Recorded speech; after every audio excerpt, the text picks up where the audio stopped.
Bonjour à tous. Je suis Alia, un avatar créé par une IA. Bienvenue dans ce tutoriel en 2 parties vidéo. Il s'agit d'un système solaire interactif créé à l'aide de plusieurs chronologies et d'actions avancées dans Active Presenter.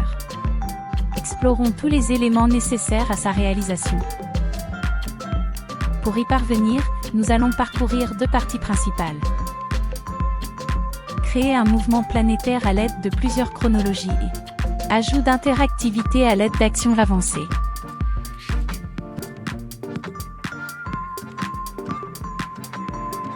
Commençons par ajouter des images de planètes. Tout d'abord, vous devez ajouter toutes les images de planètes à cette image d'arrière-plan du système solaire. Accédez à l'onglet Insérer, puis importez manuellement les images depuis votre ordinateur. Ou accédez à l'onglet Affichage, puis ajoutez-les au volet Ressources. Maintenant, faites glisser et déposer les planètes sur leurs orbites respectives. Créer un mouvement planétaire signifie faire orbiter 8 planètes autour du Soleil. Créons à présent des chronologies interactives. Nous devons donc créer des chronologies interactives pour chaque planète, puis les ajouter à l'événement, au chargement, de la diapositive. Sélectionnez une planète, cliquez sur Ajouter une chronologie et attribuez-lui un nom significatif. Ici, je la nomme Mercure. Ensuite, ajoutez un chemin de mouvement pour créer l'orbite de la planète. Vous êtes libre de l'ajuster pour le rendre fluide comme vous le souhaitez. Ensuite, pour boucler le chemin de mouvement de Mercure, il suffit de double-cliquer sur sa barre de temps d'effet. Dans la boîte de dialogue contextuel, vous pouvez spécifier le début et la durée en fonction de sa vitesse de déplacement. Par exemple, Mercure est la planète la plus proche du Soleil. Par conséquent, la durée de boucle est la plus courte.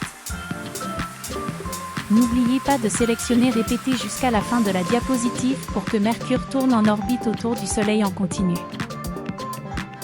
Vous êtes maintenant dans la chronologie de Mercure. Retournons à la chronologie principale et faisons les mêmes étapes avec d'autres planètes. Plus elles sont éloignées du Soleil, plus la vitesse orbitale des planètes est lente et plus leur trajectoire est longue. Vous devez donc définir la durée de boucle des autres planètes plus longue que celle de Mercure. Ajoutez 8 chronologies interactives pour les planètes correspondantes.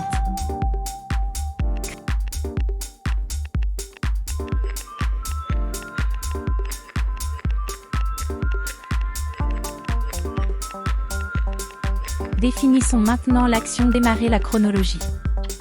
Nous devons les définir dans l'action Démarrer la ligne de temps lors de l'événement au chargement de la diapositive. Ensuite, décochez la case de blocage pour chaque planète. Grâce à cela, toutes les planètes seront en orbite lorsque le projet démarrera. Voilà ce que nous avons obtenu.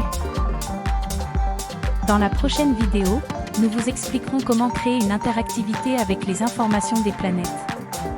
À bientôt!